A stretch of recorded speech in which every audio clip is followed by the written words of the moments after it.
You're listening to the Beans and Dice podcast, a podcast about how we game.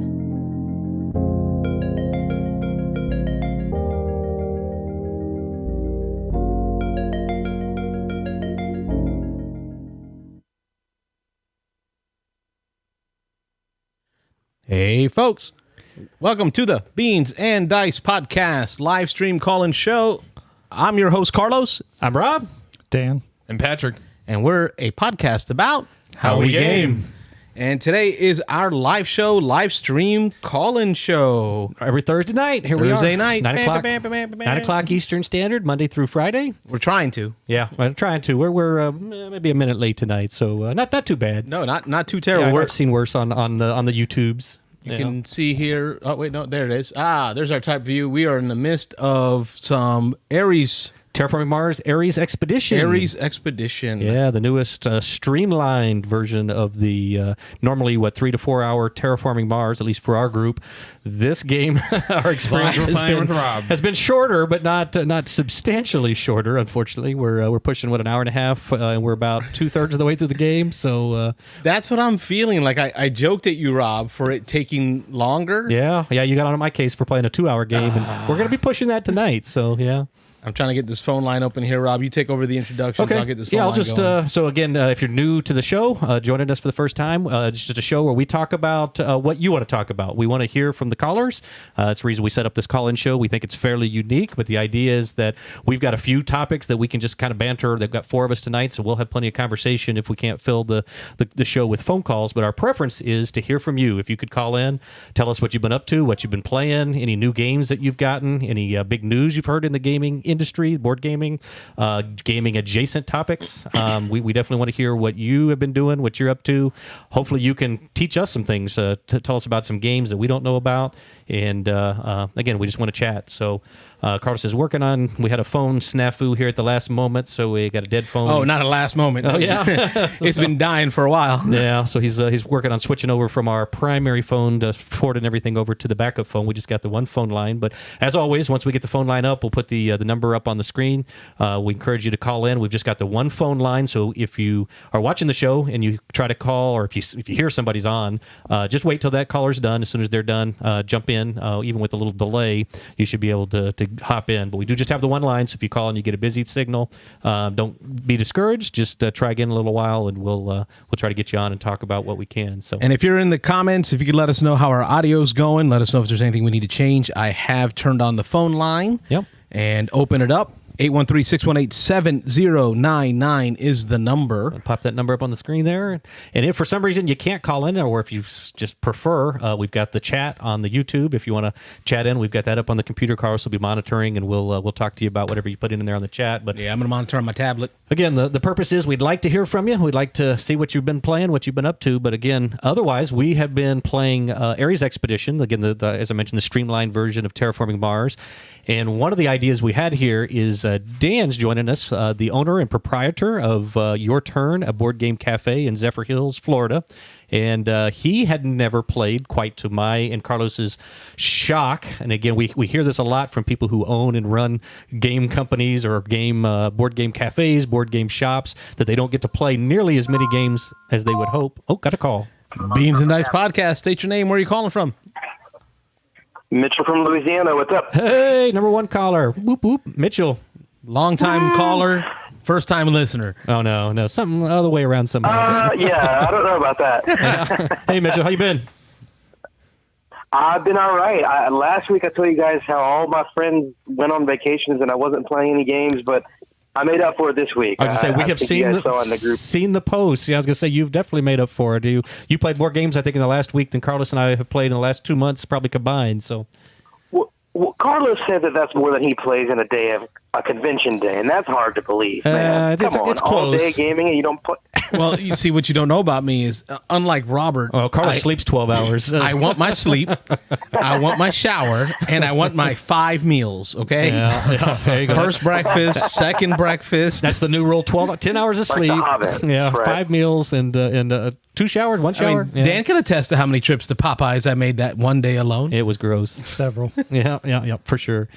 But you've been playing a lot. So I mean, give us the rundown. We're going to have our Oath update at some point, so don't forget that. But go ahead and give us the rundown of what else you've been playing.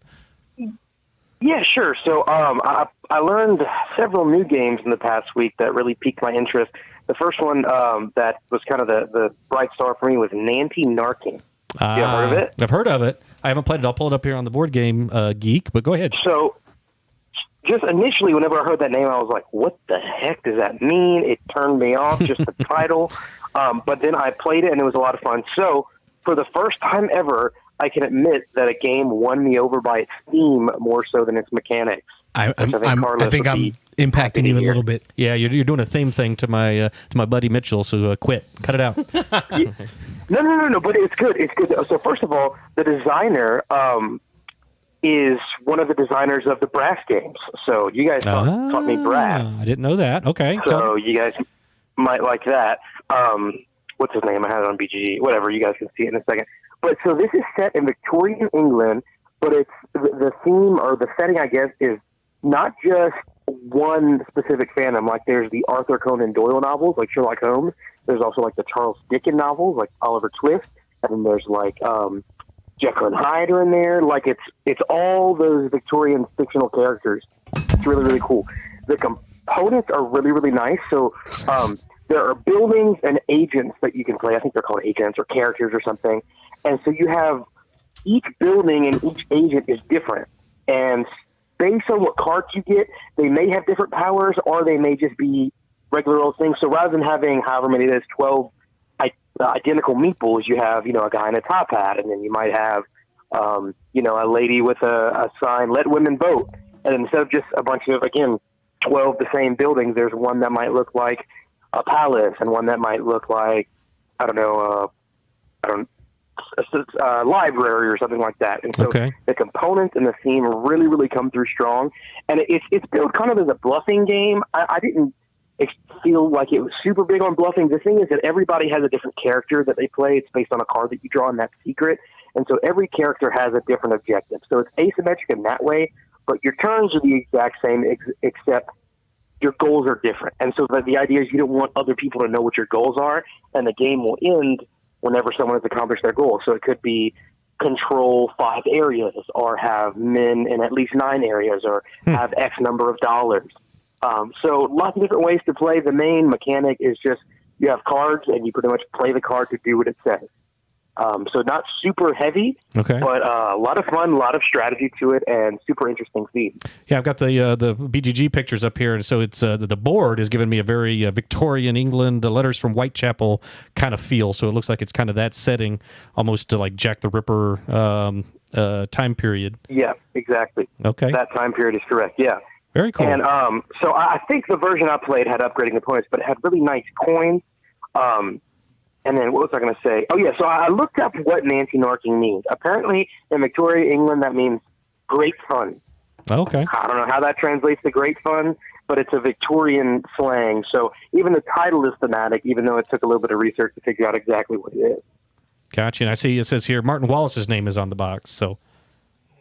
Yeah, that's the guy. He's I think he's one of the co-designers of Brass. I don't think he's the only one. Yeah, I think it was co-designers with Brass, so yeah, I think he's one of the two, but his name is the only one on this one, so this maybe was a solo situation. And I'm seeing in these pictures, some of them have just standees that have cardboard scenes on them, and then some of the pictures I'm seeing have little miniatures. Do you know, is that standard, or was that maybe a Kickstarter thing, or... the copy I played for definitely had upgraded coins, but I was told that everything else was standard. Okay. I don't know if maybe it's a demo version maybe that you with the stand-up, or were there a lot of them with the little standees? There were, in some of the photos, everything was standees, so that may have been a pre-version. What I'm seeing here, there's a lot of plastic bits in some of these pictures, a lot of molded plastic. Gotcha. Yeah, no cubes that I don't think. So sorry about that. You lost me. But also, there is a die, but it's very sparsely used. So okay, cool. I like it. All right, awesome. So that's Martin Wallace is known for games that cause your brain to melt. Was there any moment in this game where you felt that? No, I mean I definitely was engaged and I had to plan, but it wasn't like stressful like brass. Like you have to plan 20 turns in advance or you're going to lose, you know? Yeah, a little bit. Yeah. There's iconography on the cards that pretty much tells you, you know, you can either, you know, deploy a troop, move a troop, assassinate somebody, maybe build a building, draw a card. The mechanics are fairly light and simple, and I think it'd be pretty accessible for even, you know, younger ages as well. Cool. All right. So that's Nancy Narking. I know you've got a long list, but what else are you playing? Yeah, well, I mean, y'all could stop me at any time. I don't want to take all night. One of the other new games I played, so I've talked about in the past how I don't really like puzzly games. Like Honey Buzz was not for me. Right. But I played one this week that was puzzly, and I enjoyed it. I've seen it at the table before. It's very pretty. I had never dived into it because it seemed a little light for me, but Reef was a lot of fun. I ended up ordering that. Isn't that the one that looks like a play school toy? A little bit. Yeah. Like big, like chunky Blocko. Like Duplos. Yeah, like Duplo. It kind of turned me off at first whenever I saw it. I was like, oh, that's pretty, but at the same time, it's like, eh. So it's a 4x4 grid, and I think that, there's 4 different reef pieces, and the idea is you're trying to build the most beautiful coral reef, and there are these cards that you draft the cards on your turn. You can either grab a card or play a card, and the top of the card tells you what color and quantity of reef pieces you get that you immediately have to put on your reef. And then the bottom is for every one of that configuration in your reef, you'll get a number of points based on the card. So it might say, you know, if you have 3 yellow coral pieces in a row, you'll get 2 points per. So if you have, you know, 2 of those, then you get 4 points, right? The cool thing though is you can build it up. So it doesn't matter what's underneath that because you're looking at it from a top view. So I could have one on the first level that's yellow, and the second one might be 3 up, and then one that's 2 up, but it's still 3 in a row, so it's fine. And some of those goals, it requires them to be a certain level. Like it might be 2 reds that are at least 3 high. So it's puzzly, but it wasn't like you were getting back into a corner so much because it might make you lose a turn or so if you didn't plan out correctly, but it was forgiving because the next turn you could just cover it up and go higher because you're always looking from above. So in that way, it's forgiving a little bit, and I think that's what I liked about it because with puzzles, I've told you guys, I can't see the whole picture from the beginning. And so it let me make a couple of mistakes and still actually come out, and I ended up winning the game. Oh, okay. So maybe it's because I won that I like it. I don't know. Yeah, maybe. Not too penalizing, though, it doesn't sound like. Right. And this is one, I think it was billed as like ages 8+. My kids have a little bit of experience with board games, so they're 6 and 7. I think I could easily teach this to them. William on the comment trail saying understand the rule. William on the comment trail saying that he got Reef to play with the family, and it's a good game for that. And then we got Aaron Clark in the comments says Reef is so good, actually prefer it to Azul. So yeah, you got some people that agree with you there. Well, Azul's a pretty well-regarded game. I like it better than Azul as well. I might like the Azul stained glass better than Reef, but definitely I like this way better than base Azul. Cool. And the pieces, any comments on those Duplo blocks? I mean, like you said, they look like little toys, but they stack well. They don't knock over. They serve their purpose. You know, I didn't have, again, for judging the book by its cover, I was like, eh. But once I played the game with them, they do exactly what you need them to do.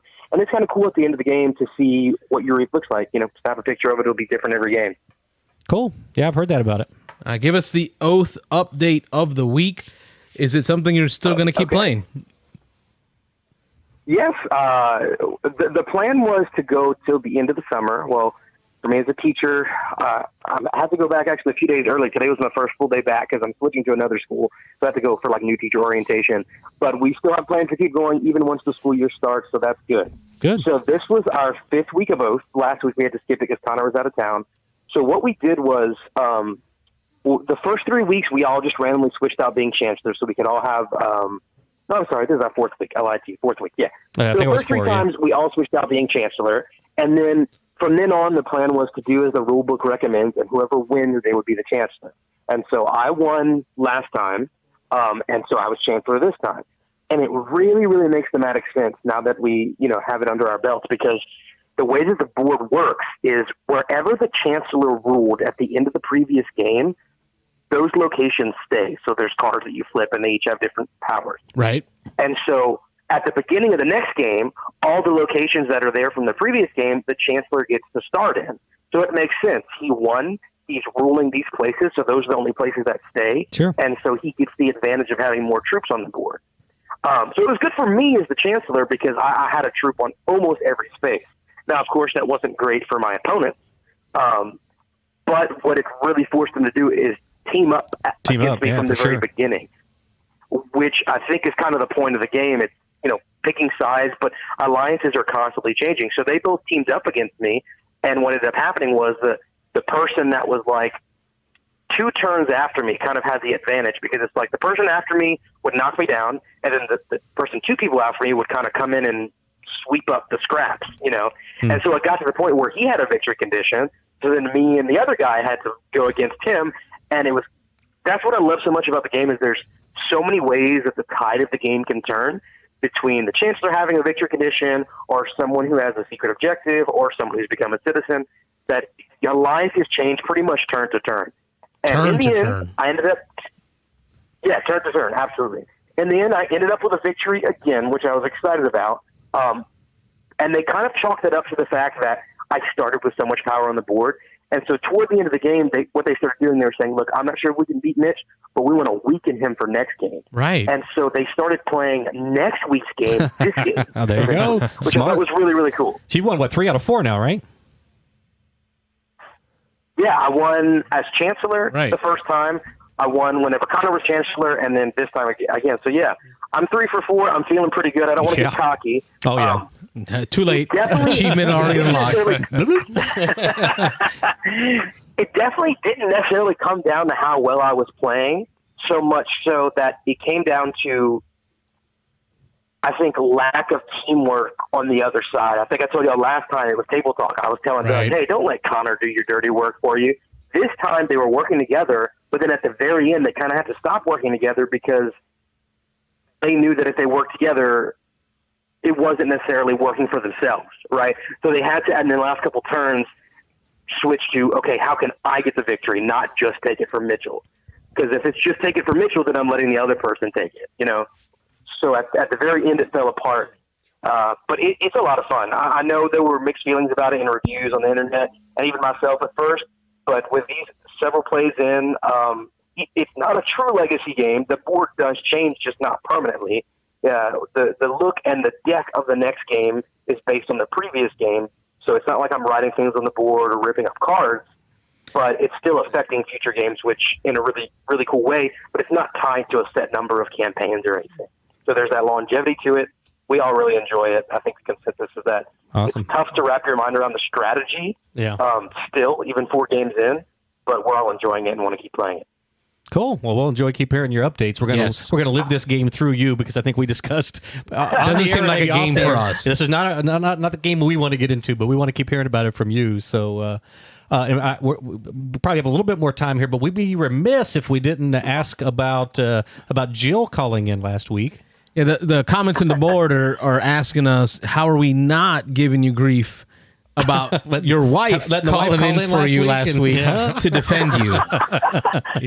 We poke at you and Jill calls in. You guys are bringing up the PTSD now. Oh man, a little aftershock. I was trying to be a good supporter of the show. It was a little bit of a slow week on calls last week. It was perfect. My wife was passing by and kind of listening a little bit and commenting on it. I said, hey, you seem engaged. Why don't you call in? Yeah. And think of a topic and call in. And it turned into a Bash Mitchell fest. Well, we didn't mind. It was fun. It was a good time. But not just that. It was probably. Well, I messaged Carlos afterwards.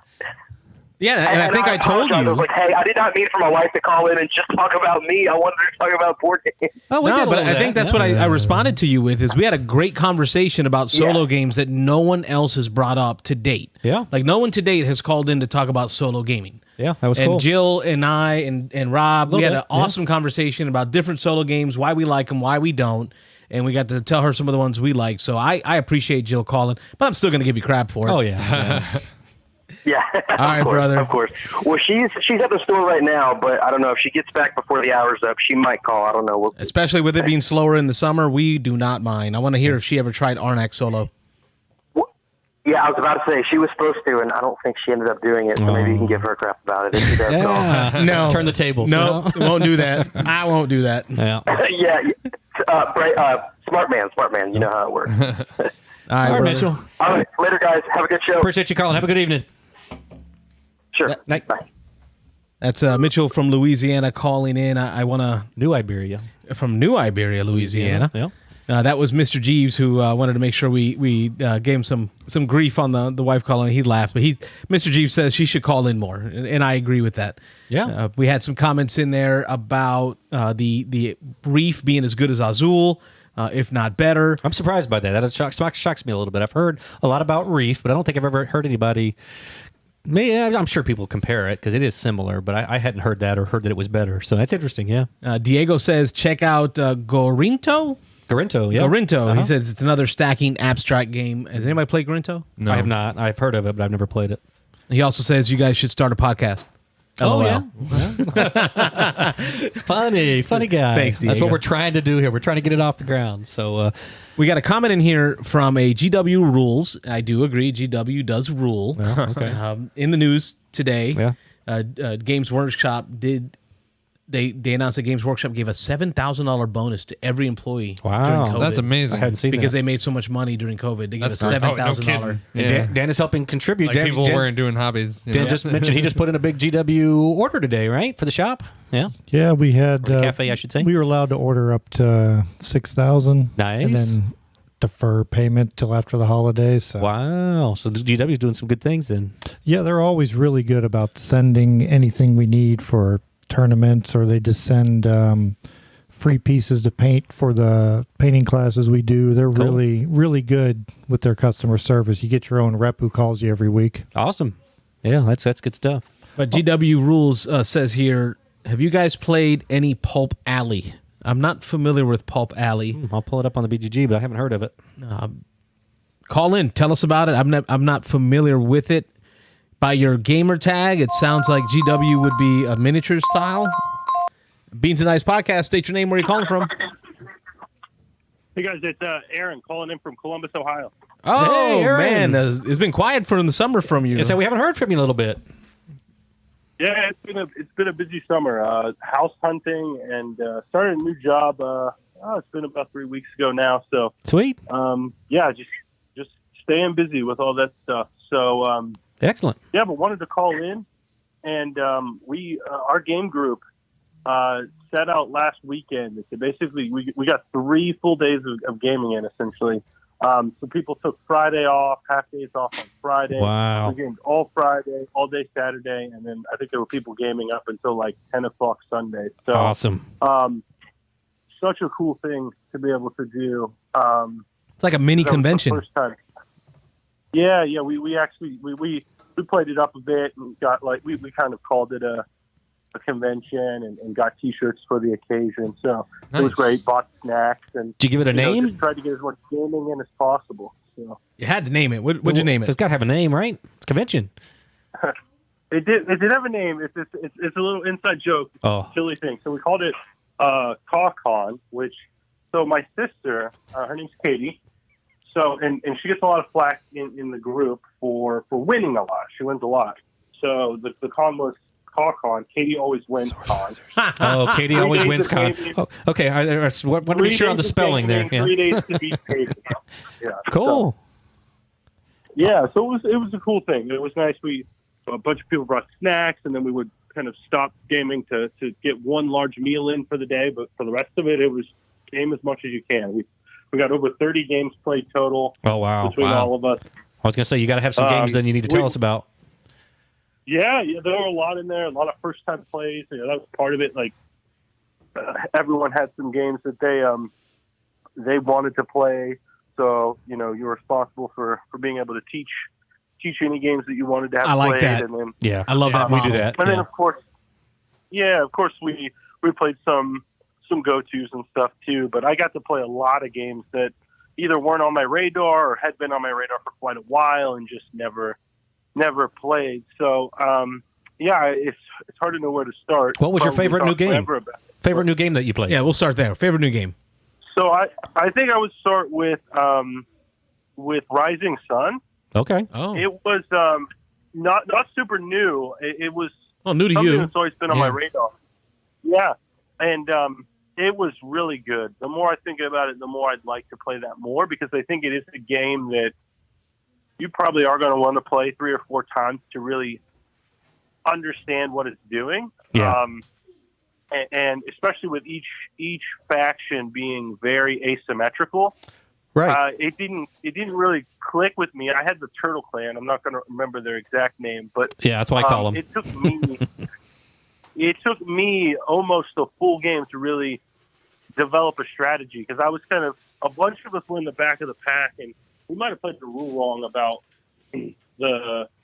when you recruit and put was it the Shishitos up above Bushidos, to worship. Yeah, I don't know if we were playing that quite right, but someone was scoring a bunch of points off doing that and scoring their provinces. I remember that part being a little tricky. Yeah, go ahead.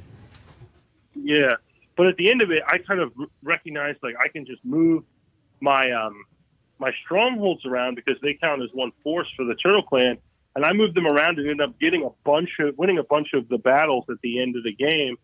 I did that, and then recruited some Ronin, so I was able to kind of pop in and pop out and win a bunch of battles that ended up getting me second place. Cool. So, but it took me the whole game to really realize that, hey, there's something I can do here. So it's really interesting. I know it gets compared to Blood Rage a lot. Yeah. Yeah, same designer. Not super fair, because it's a very different game. Right. It's part of that line, I guess. It was 3 games from Eric Lang. It was Blood Rage, then Rising Sun. Even though finally Ankh. And Ankh just we're seeing it arrive in the last few days to people. But yeah, I mean, I don't think they were intended to be any kind of continual set. It was 3 that he had announced all at the same time, and so everybody kind of groups them together and compares them. But yeah, they're very different games. Yeah. Yeah. So that was really great. It's not a game our game group is going to play very regularly, but there's kind of a subset of us, I think, in that group that would potentially bust that out on, like, an off day or a day where some of us could get together. So that was pretty cool. I played one that's newer that I don't think the box art does it any justice is Maglev Metro. Oh, yeah. I've heard a lot about that one lately. I like train games, so I'm really looking at that one. And I'm not, like, I don't have a big history in train games, but it was actually really cool. I love the way they kind of allow you to upgrade your actions, and, you have the ability to take more actions on a turn, but you also have the ability throughout the game to make the different action options you have more efficient. Yeah. It was really good. In this game, I mean, you got to great. comment on the tiles. I mean, that's the one of the big hooks of this game is those little translucent route tiles. Those are so awesome. I think that was my point about the box art. It's a beautiful game on the table. It really is. The translucent tiles, got some nice things. I will the color choices they picked on some of the meeple, the robots, and the people. Right.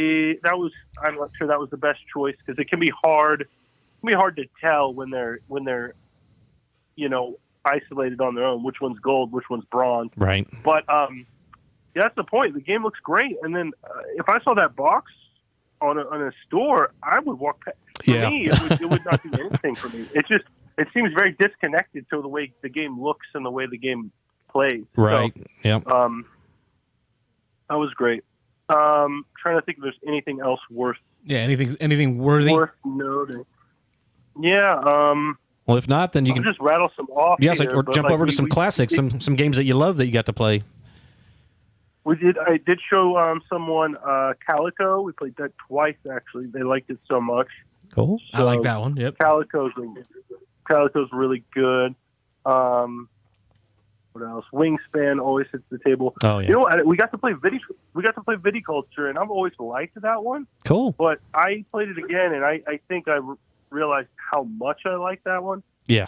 It might be my favorite worker placement game. I think it stands up each play. Yeah, and its simplicity. I mean, that's the thing about it, is that it's I have to try that one again, Robert. Yeah. Carlos keeps saying that, so we got to get him back. We just played, Dan and I and a group played over at the I had asked to at play the cafe. Just a but few then weeks y'all ago. scheduled it for the same time I was teaching a different game. Well, don't teach at the same time we're playing. So. I was teaching before you set up. Anyway, Yeah. yes, Aaron, you broke a wound there. You opened up a wound. And Dan got to play for the first time. I got to teach him and run him through about a half a game when we first played it, but I know Dan enjoyed it, yeah? Yeah, definitely want to get that one again to the table soon, sure. And we'll have to do it with a big group. I know you got in the beginning. We he was sitting in with us right after the shop opened, but that lucky for Dan ended up being a real busy day at the shop, so he got the first couple of rounds in. We were doing a 6-player game, and then he had to hop up and have somebody sit in his place for the rest of the game. But that'll be something. We'll schedule it. I'll reach out to Stonemeyer, see if we can get a review copy for the channel. Yeah, for sure.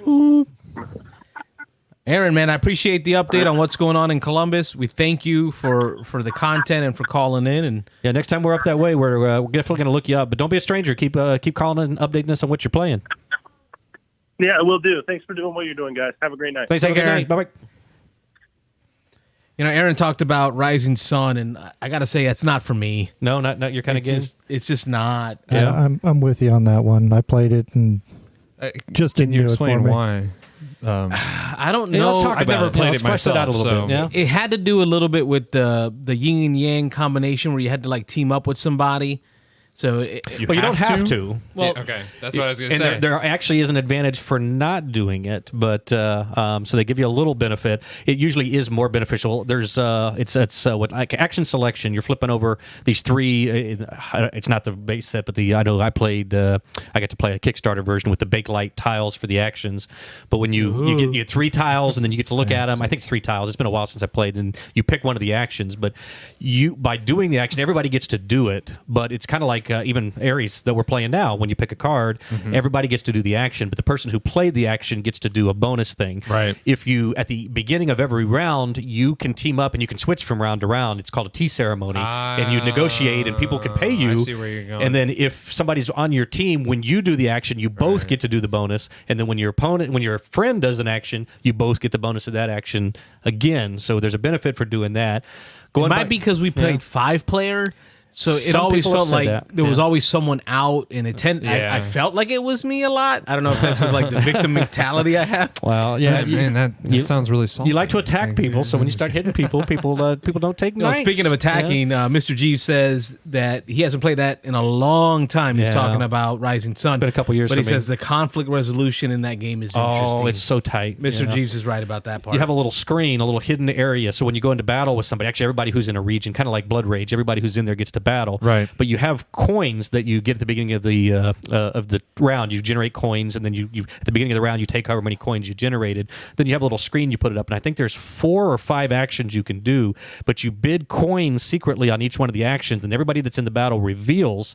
And whoever bid the most for that particular action, there's one like take prisoners. Well, take prisoners happens before the battle happens. So if you've got 2 guys and I bid 4 coins on take prisoners, and say I have 2 in the battle, you have 2 in the battle, and I bid 4 coins, and you didn't bid any because you wanted all 4 of yours to go towards the battling, towards the fighty part of it, I could actually take all your guys potentially prisoner before we even get to the battle stage. And by the time we go down that list and hit the battle, which I think is the last one or the next to last one, fight action. then I may have already captured your guys. You don't have anybody left to fight. There's another one committing seppuku.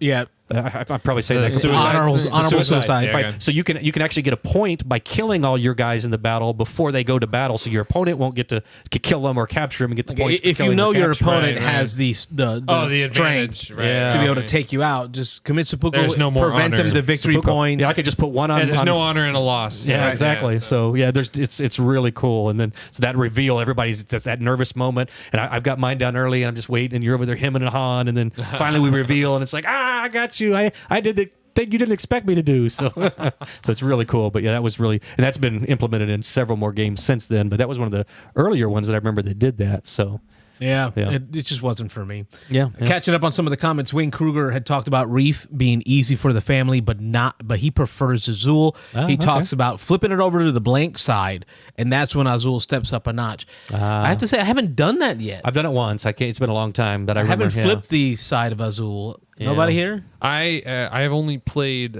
Summer Pavilion. That's the Oh, only one okay. I own, I've played that and I one. have not flipped it over to the to the blank side. I've also picked up the expansion, which gives you the overlays and the extra boards. Sweet. Haven't even played with those boards yet. So You sound like a true gamer. I know, right? Yeah, Collect a bunch Collecting, of things. collecting. Don't get the chance to play them. Yeah. Just supporting the hobby. The addiction. Supporting the hobby. Yeah. I did want to mention when Mitchell talked about Oath, right, and the ability of the Chancellor when they win to be able to change the cards and change locations. Wasn't that something you mentioned early on, Rob, that Right. one of the negative feedback was that someone can like ramp up their ability to win the game? Right. Supposedly, yeah, the way you won, whoever ends up winning it, I don't know if it's the cards that you played or the style that you won, whether it was a military victory or whatever, there's envelopes, and then you pick, let's say the military victory is red. You go into the box and you take the next red envelope and you open it up, and there's 4 or 6 or 8 cards or whatever that you add into the main deck of the game. And so every time you play now, it makes the game a little more battly. And so, yeah, there was some comment that if a player or a style, and again, I'm ignorant a little bit on the gameplay, but whatever it is that alters that deck, that you can really push the game more in one way, more in a negotiation way, more in an economic way, more in a conquest direction. And so the game, even though it starts out kind of balanced, it can turn into a completely different game. And so, Which you could see that if a different player has a propensity to play one style and that person's winning and changing the game to that style, Yeah, maybe snowball. a very conflict heavy style. Yeah, snowball The effect. other players who might be more introverted, less conflict heavy, are going to have less of a chance of winning because now the game is converted into more of a Mitch style of game. Is it a legacy game? It's Because I remember him Ish. saying it's not. It's yeah, not. it's not legacy. You're usually destroying components or altering. Beans and Dice Podcast. State your name. Where are you calling from? What's up, fellas? It's Will. Well, hello, Will. Hey, Will. What's up, man? Sorry I couldn't make it there. Just too much at work, and I'm pretty much beat out. Oh, yeah. Will not joining us tonight, but we got a couple of fill-ins here, filling your seat, so that's okay. But Yes, I appreciate it. Thank you, guys. Thank you. Keep it warm. I figured call in. yeah, I cool. want to keep the show going, but I did get to go to your turn, and I did get to play Hadrian's Wall. Oh, yeah. That's Tell us about right. that. That's right. So I walked into it, and I just saw those 2 sheets of paper, which I have to fill stuff out, and I thought I was buying a house. Oh, yeah. It's yeah. There's a lot going on there, but honestly, it's a game where I feel like it presents itself as too much, and it intimidates you. But as soon as you walk in, maybe like 3 minutes in the rules, you're like, oh, this is easy. I got it. I'm done. We're cool. We got it. Yeah, so just let everybody know, Hadrian's Wall, a roll and write or a flip and write? It's a flip and write. Flip and fill? Flip and It's fill? literally, there's no really roll. There's just it's a flip of a card. Actually, everyone has their own. I'm gonna say Roman general, and all the cards are equally the same. But you shuffle those deck of cards, and when you flip those, you'll draw 2, and on the cards they'll have a title of where you're trying to go a long goal, and then a short goal. Right there, then, and the bottom of the card tab where it's 2 meanings to the card. The bottom of the card are the resources that you are going to get that turn, and the top of the card is the long-term goal that you're trying to reach after 6 rounds, I believe, or 6 years, as they call it in the game. Okay. And everyone equally, whoever's playing the game, will draw over the picks card, which is the people who are, I guess, historically were attacking the wall. We're trying to attack the wall at a time, and everyone always gets those resources. It's always 8 resources, but it's always a different combination of resources. So it can be actually stone or different people. workers, You'll have servants, soldiers, let me ask, citizens. The top of the card where it shows the picks, is that kind of like after the Empire, where like direction of You where the are invaders exactly are right. coming? Okay, cool. Yep, exactly right. The top of one of the sheets has your 3 Roman cohorts, and you start off with nothing, no troops on the board, or at least no troops filled in. And as you develop more troops, you assign where they're going to go, center, left, or right, and they're permanently there for the rest of the game. But you may not get enough for the entirety of the game. So when the cards are flipped over, and you flip over a certain amount of cards based on the year, that's how many times that part of the wall gets attacked. You don't lose anything when you can't defend it, but you will get what's called disdain, And then at the end of the game, if you have too much sustain, it can pretty much compile the amount of negative points you can get. So, but there's the game is very thematic because you can go ahead and develop the diplomacy track, which means that you can bribe or you can send diplomats to them, and you can say, hey, well, if I do get attacked in this wall, I don't have enough soldiers. Just tack somewhere else. That's funny. So there's ways to counterbalance that kind of deal. But my first gameplay, I won, and I just pretty much, me, I just got whatever I have. I just do random stuff. I don't have a game plan until halfway through the game, and then I realize what I'm doing.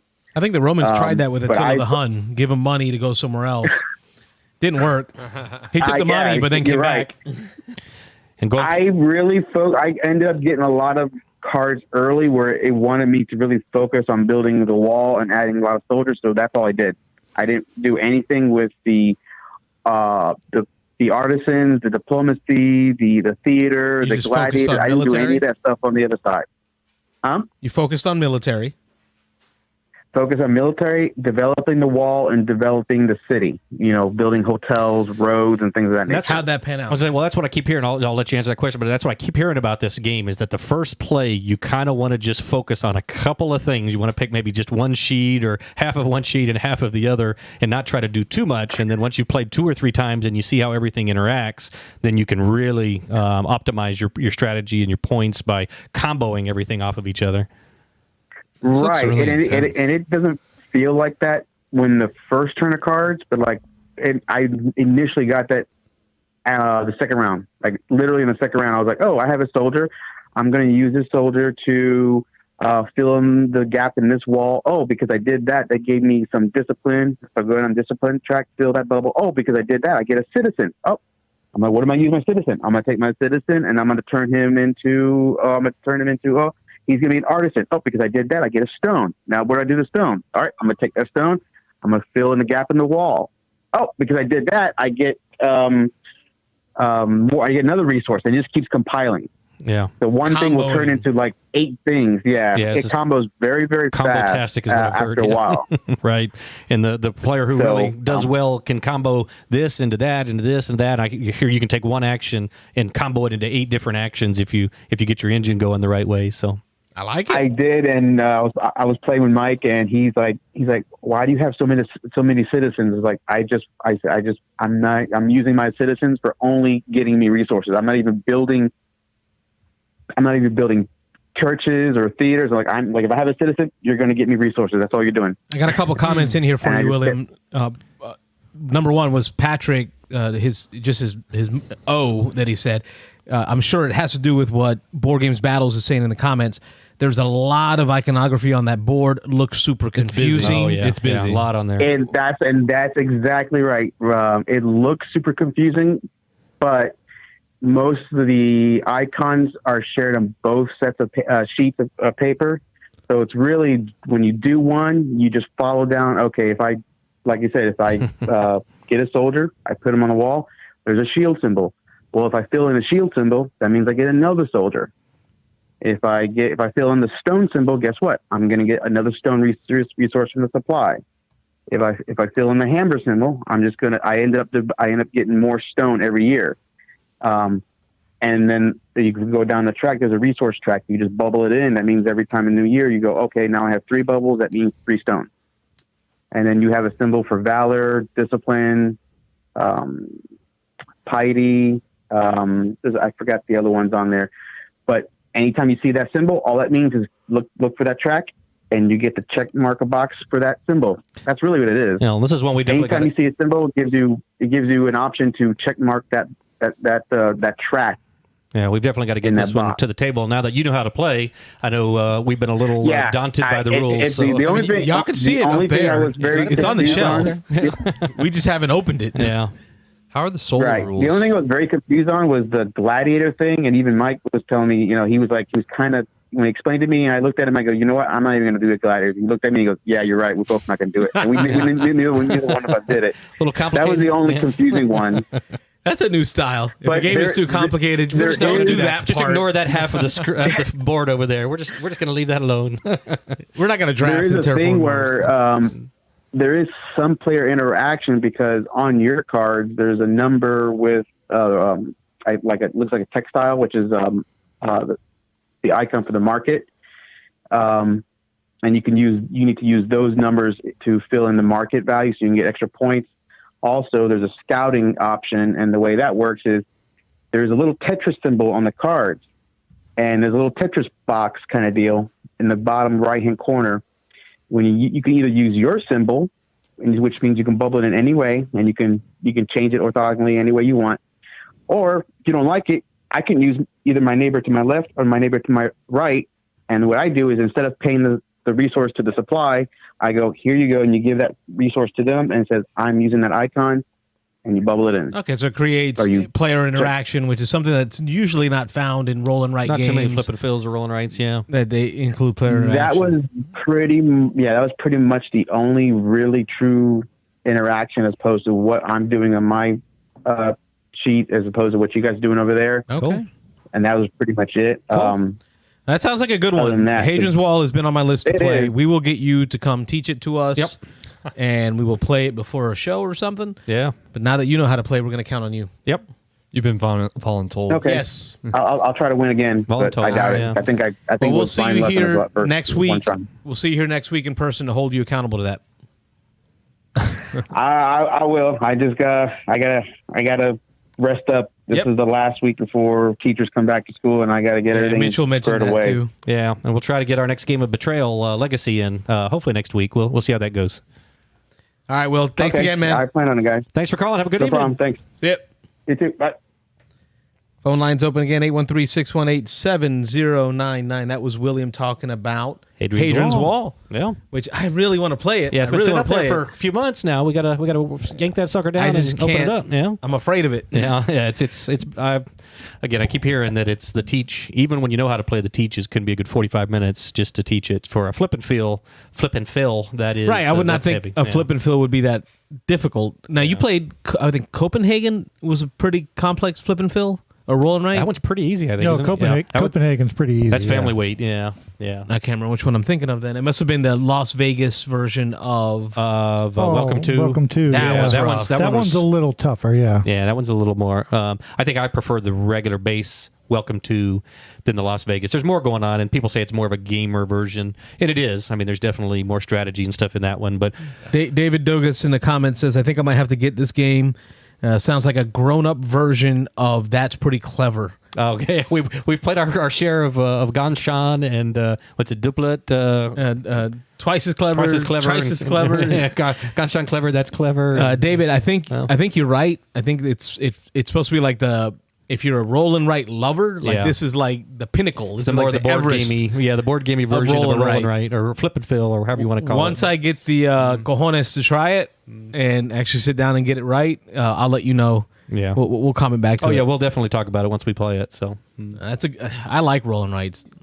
That to me, roll and writes are nice. All right, folks, we got about 15 minutes left in the show. We want to hopefully more time for one or two more calls, but go ahead and keep talking about. I know the, Zeno commented in the comments just with a yo, but he's been playing a lot of Heroes of Air, Land, and Sea. Land, Air, and Sea. Yeah, he's or been Land, Air, and posting that Sea. a lot. Yep. I want to hear from him if he's got it to talk to me about the expansions he bought, because he bought expansions I don't have. I think he's got about everything for it now. Oh, he doesn't already did, yeah. Yeah, I think he bought everything. He's So going to is be that- teaching is at that- the next game day. Oh, okay. Is that area control? It's Dudes a on a 4X. map, 4X game. 4X. Oh, okay. Exploration, exploitation, extermination. And It's what's on the side of the fourth X? box. Yeah. Explore, Oh my expand, God. Expansion. exploit, Yeah. and exterminate. So you're Boxes are huge. Yeah, you're moving Yeah, around those the board. boxes are huge. Moving around the board, you're exploring. There's every time you go to a new area, you flip a thing and you discover something. You're fighting each other. You're wiping each other out. Your area control. You're trying to keep hold on things. What's the other ones? Explore. That gets that. Expand. You're explaining out exploiting. Yeah, I guess that's kind of the. I have some resource other gathering. expansions that, like the mercenary expansions, they come in these smaller white boxes, but they're not as big as those big boxes there. But I don't have all the expansions. Like Zeno bought the extra, I think another 2 factions, taking it to a total of 7 factions that you can play on the There's board. only 7? There's the one up in the board. The Right, the clouds. avian. bird people. Avian. Avian, and then there's the underwater. So the Atlanteans, folks, you Atlanteans. place a mat over the island that would normally be there to sink it, and now you have Atlanteans that own that land, right? And then the bird people are on towers. So these, I saw Brian posted 10 that too. inches towers, Yeah. and their land is up here. So you Yeah. have to get airships that can get you up to there. You can't attack them. To go exploit them. Yep. Yeah. Okay. Yeah, so that's one we played. Carlos bought that not long after it came out. You got the base game, which had, what was it, 4 or 5 factions in there. I remember the Kickstarter. Yeah. And we liked it. We played it a couple times back to back. I taught Xeno in, I think it was 2019. We played it at a convention. I can't remember, was it Dice Tower or was it Escape Winter? Oh, we did. Yeah. Dice Tower. That was Dice Tower, I think. 2019. Yeah, right after it came out. And then I taught Xeno at, it was Huracan 2019, September of 2019. I taught Xeno how to play out there. Yeah. I was playing it a lot back in 2019. Yeah. I've taught some non-gamers, and they loved it. I mean, I can't speak enough about how easy the game is to play. Mm-hmm. I think that the hardest part of the game is the combat aspect. Combat is not Dice, normal. what It's are we cards. Really? Yeah, strength and cards. I mean, you know the strength of the figures on the board, and then you're playing cards to modify strengths. So Like compare it to like Scythe, how the combat works there. Like kind of similar. No, it's more paper, scissors, rock than Scythe. Scythe is more power based, right? You got a power card, kind of like Blood Rage. Like how much power am I dropping? It's not the main focus of the game either. Right. You're going to have different types of attack that you're going to do. Yeah. And then some attacks versus another may counter your attack to make it nullified. Yeah. Right. So it's like a paper, scissors, rock in a sense. However, each attack has a cost. So you got resource cost, food, gold, or magic, mana, I think it's called in the game. Yeah, maybe. Cost. Yeah. Right. To be able to do the different cards. So when you look at somebody's board, you can automatically, and we all have the same cards. Yeah. We all have the same access to the same cards. And I can look at my card and say, well, you can't afford that, can't afford that, can't afford that. That leaves you to these. And these are probably not a good option. So I think you're going to play one of these 3. Now, which of my cards counters one of those 3? Which one can I afford? But then you're doing the same thing to me. Right. Right? Like, oh, well, he can only afford these. Yeah. So it's this back and forth mind game. I see the rock paper scissors aspect, and then you're also tying that up with a bunch of mental gymnastics right there. Right. It's like, okay, well, Yeah. you know, Whisper I can can see go where here, people here, or like, here. So if I take this action, I can barrel roll and get in her way, but she might, right? It's all those back and forths. And the main actions of the game, actually, this ties into what we were talking about earlier again. If I remember correctly, they have a follow action. So you've got a certain number of workers, and on your turn... It's the same company that makes Epic Tiny Galaxies, which has the follow mechanism. Yeah. So in this one, if the person who does the main action, when it's their turn, they choose an action, and then you go around the board, and everybody, if they have an extra worker they haven't placed yet, they can choose to place there and do that same action, but the person who chooses it gets a better version of that action. Everybody who follows doesn't. And in this one, you're having to use a worker that you might normally want to save for your turn to do a main action, but you're having to cover it up, but you're kind of economizing now instead of having to take my whole turn to do that action and then hope somebody does the other action I want to do. You know, I can do the one I need to, and then if somebody else takes the other action, I can I'm not gonna double lie, up, you yeah. lost me halfway. Oh, okay. through Yeah, there. Sorry, but yeah, it's got that same. It's kind of Ares Expedition as well. And here you get the primary does better, and Yeah. then anybody who follows gets a lower version of that action. So yeah, same kind of mechanic. Yeah. I mean, and to start talking about this too, like I've been really enjoying this. Ares? Yes. Ares So you're talking about Ares Expedition. Ares Expedition, yes. And at home, you know, I've been playing a lot solo. This is my first multiplayer game. And I always keep getting in the trap in my solo games as to build the engine like we're all trying to do right now. Yeah. But you know, obviously in those solo games of all terraforming Mars, no matter whether it's normal or this one, and I guess there's also a dice game coming out sometime soon. I don't know. I have not heard about that. Terraform Dice Yeah, that's a rumor. Is I it? think. Yeah. I mean, there is a BGG Thread page on for there? it too. Yeah, really? Yeah, there's a apparently that's a thing. But you know, I'm really enjoying this. I'm really enjoying. Now, you've only played solo, Ares Expedition solo. Yeah. So you were like me before today. I had not played Exactly. multiplayer. I'd only played solo. Well, you and I both have infant daughters now, Exactly.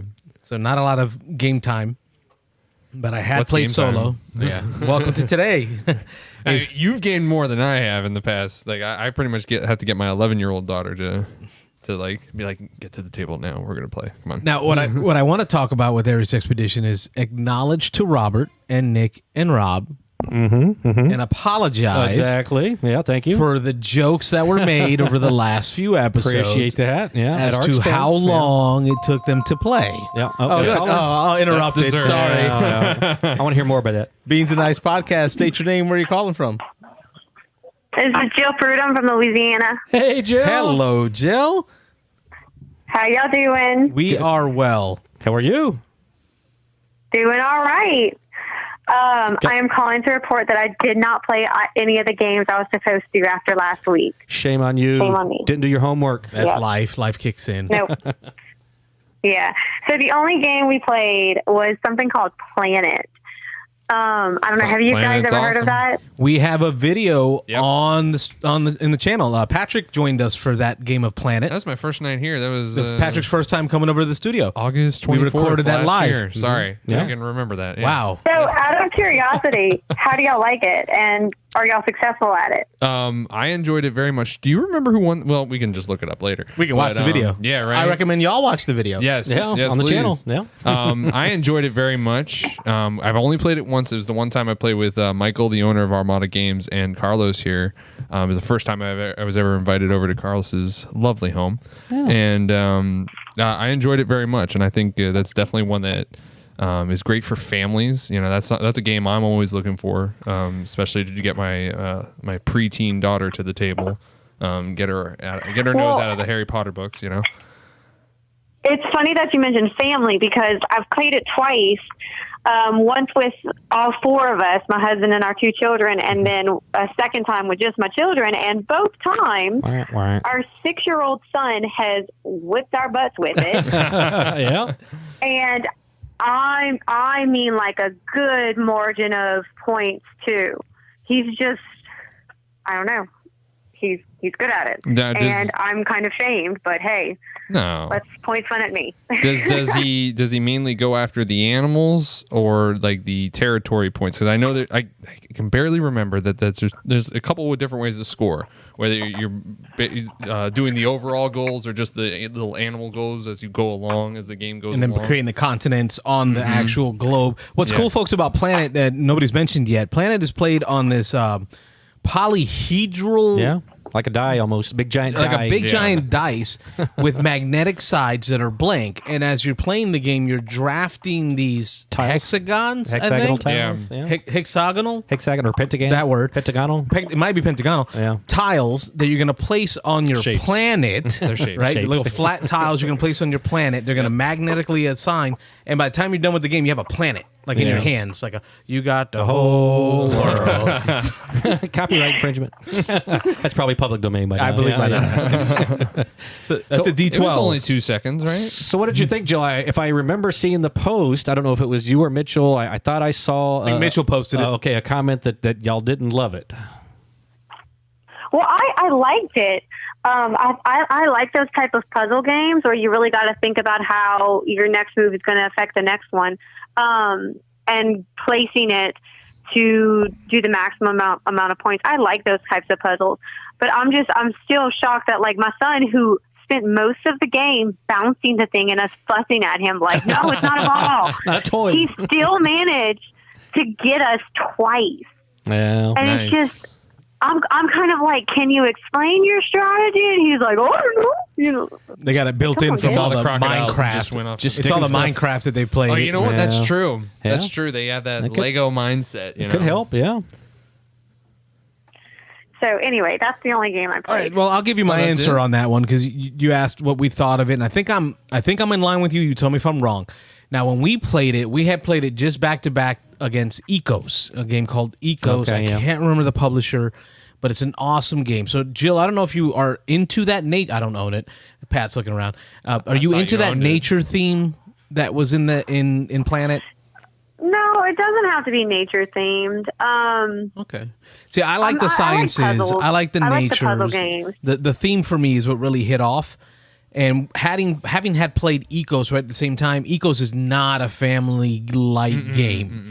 It's much more thinky, and I felt like I walked away from Planet like, oh, okay, that was a nice activity. That's how you describe an adult game, thinky. Right, thinky. That's the hardest activity I do each week, thinking. But it felt like Planet was just too light. It was cute. The gimmick of the ball was great, but I didn't feel like I got sustenance from the actual game itself.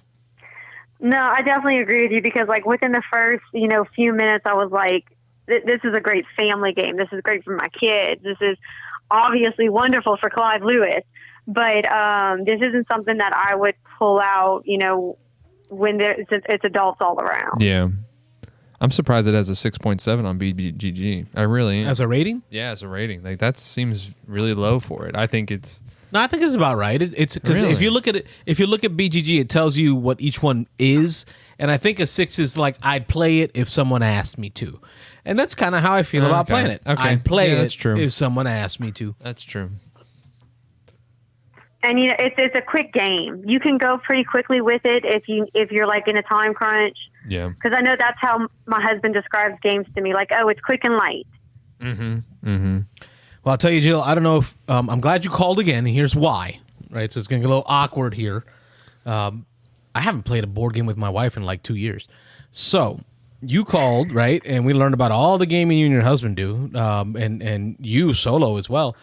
And I thought that was pretty cool. And my wife this week, out of the blue, didn't disagree when I ask every week like 4 or 5 times, and I get to no 5 times for like 2 years straight. She didn't say no this time. Oh, man. So we sat down and played Sagrada. So, Jill, thank you for the phone call. I don't know if it's the estrogen vibes over the phone waves that came through, but my wife actually played a board game with me. Okay, but did she like it? Oh, that's a different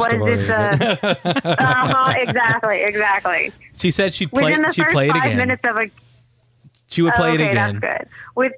Within the first 5 minutes of a game, I can tell whether I'm going to like it or not. Mitch pulled out this game with this weird tree. And I was like, that looks really cool. And then we started playing, and I was like, oh, my goodness. The Viking one? End?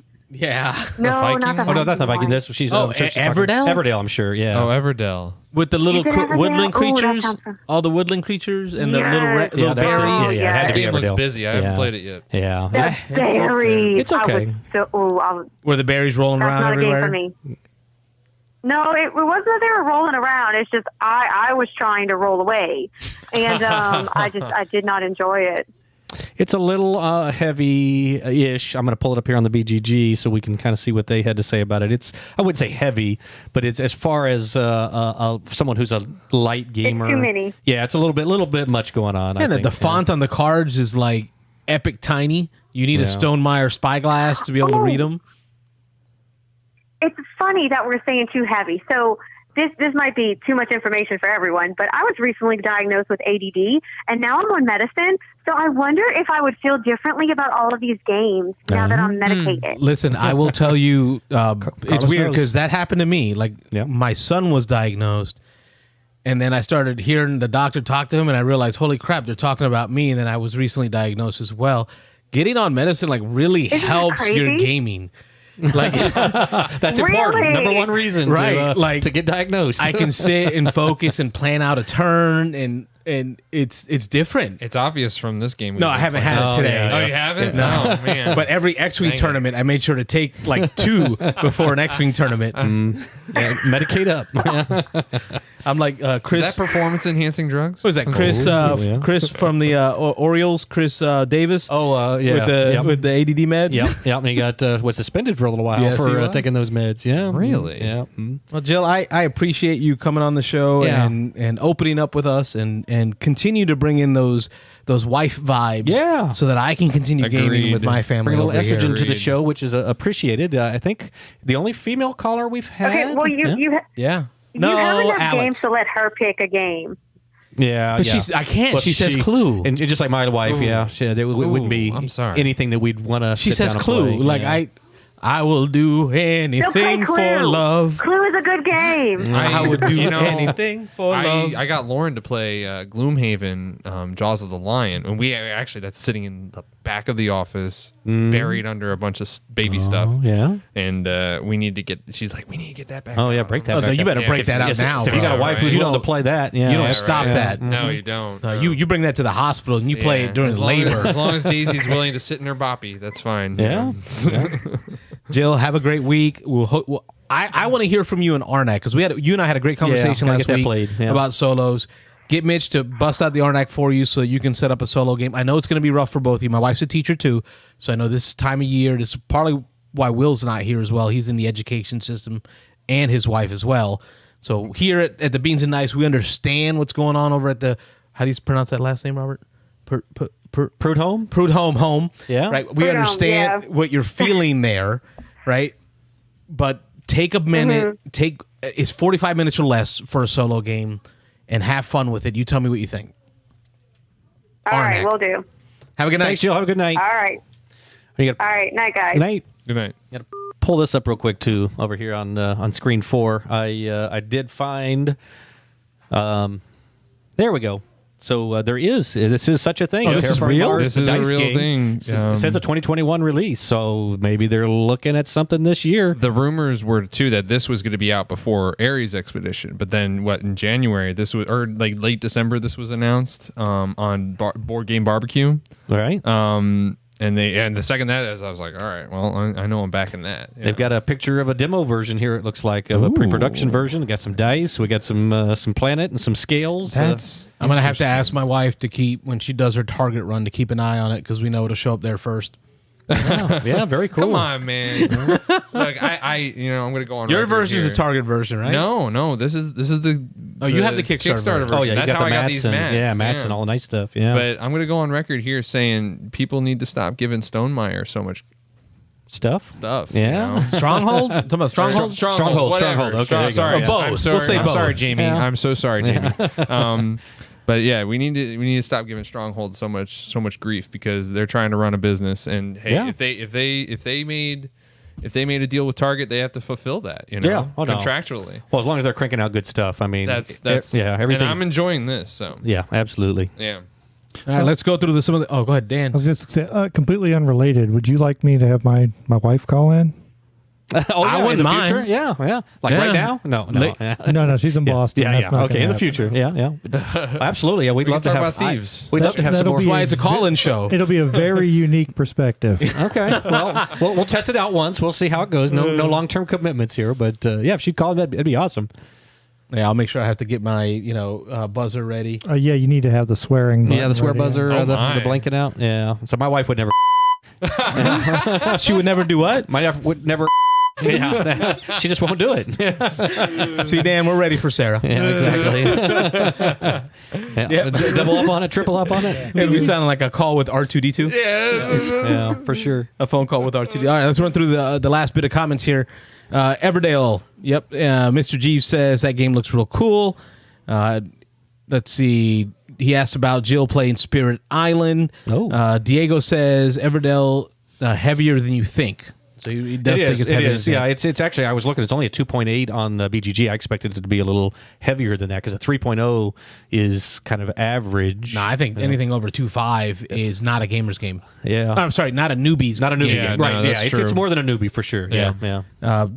Mitch confirms that Jill has not played Spirit Island. I know Mr. Jeeves is loving Spirit Island, and his wife loves Spirit Island. I got to get back to that. I haven't played that in a couple of 3 years. I've never played it. It's a good game. I got to get you into it. Yeah, the anti-colonialism. I want to play it. Yeah. Mitch talks about his wife playing Gloomhaven with him, and they played the whole campaign. Sweet.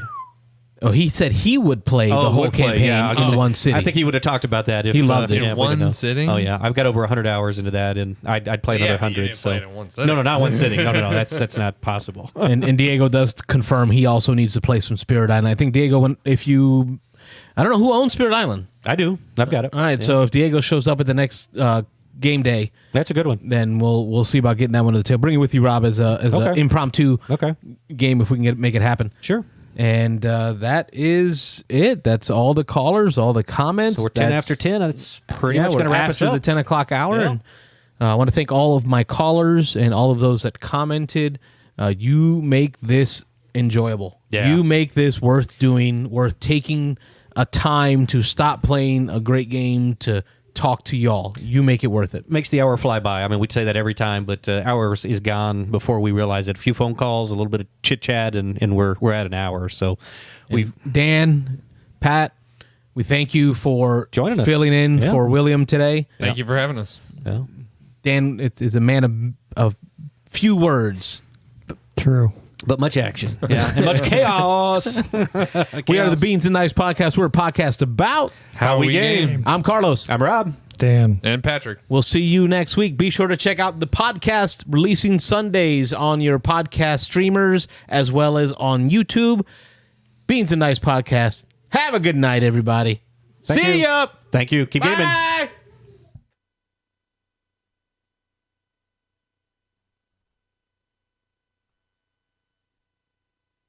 Thanks for watching the Beans and Dice podcast. Don't forget to like and subscribe.